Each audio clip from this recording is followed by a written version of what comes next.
Alors, Général de Medlège, une réunion comme celle-ci, où on rend honneur aux forces de l'ordre et puis à l'armée, est-ce que c'est une démarche qui vous touche, qui vous encourage dans vos missions? Alors c'est une démarche qui nous touche à deux points de vue. D'abord, le remerciement en termes de sécurité, ce qui rappelle que les armées, et notamment l'armée de terre, participent à la sécurité intérieure, mais à son niveau. Mais aussi, et c'est une marque, je dirais, plus que de confiance, d'amitié, nous participons aussi à la foire elle-même de Châlons en étant présents.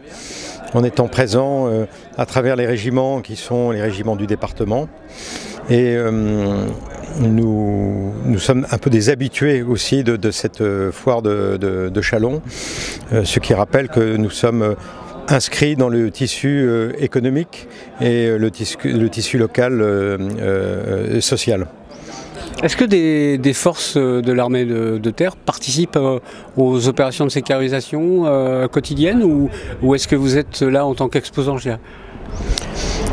Alors, nous pouvons participer, mais ce sont des décisions qui sont prises au niveau national, décidées par l'officier général de zone de défense, qui met en fonction d'un certain nombre de missions à disposition dans le cadre de la mission Sentinelle des forces armées en appui des forces de sécurité intérieure. Ça peut être possible dans le département, comme ça peut être possible dans d'autres départements.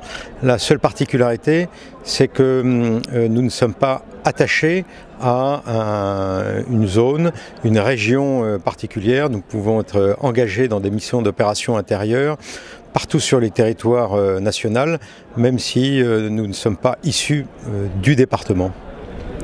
Chaque année, il y a vraiment beaucoup de visiteurs de tous âges qui participent ou viennent découvrir les animations que vous proposez au cours de la foire. Est-ce que ça confirme pour vous un vrai attachement de la population à son armée, particulièrement dans cette région? Alors, l'attachement de la population à son armée, elle est ancienne ici. Elle est due à l'histoire. C'est quand même une région qui est jalonnée de symboles de la guerre de 1870, de 1914 et de 1940. Et donc je pense qu'elle est marquée dans les esprits. Et donc notre présence, sous toutes ses formes à la foire de Châlons, est naturelle.